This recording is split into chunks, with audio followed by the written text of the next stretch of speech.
Stabbing attacks has shaken Israel and the occupied West Bank this Friday. Since Saturday, a total of 11 incidents have been recorded, 4 just this Friday. And in a new development, for the first time, a Jewish suspect has stabbed and wounded 2 Palestinians and 2 Arab Israelis in what's being described as a revenge attack, sparking immediate condemnation from Israeli Prime Minister Benjamin Netanyahu. Well, meanwhile, at least 5 Palestinians are reported killed by Israeli fire after clashes with soldiers on the border with Gaza, the worst and deadliest violence in the area since last year's Gaza war. A little earlier, we spoke to our Jerusalem correspondent Iris Makler, who began by giving us an update on the violence. It's surprising because until now, in fact, we haven't seen so many people killed from Gaza, I think, since the war in Gaza a year ago. And that there were some 200 people approaching the fence between Gaza and Israel and the east of the Gaza Strip, and they were shot at by Israeli troops.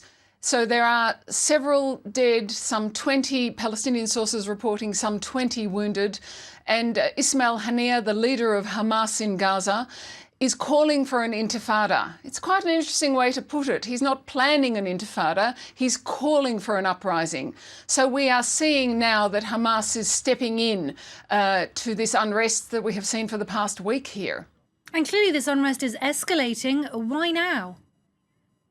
It's a very good question. On one level, the answer is that we've seen this unrest for months, in fact, and that the source of friction is the Al-Aqsa Mosque in Jerusalem and Muslim fears that Israel plans to change the status quo and perhaps divide it. Israel denies that, Israel's Prime Minister denying it publicly last night in his speech to the nation.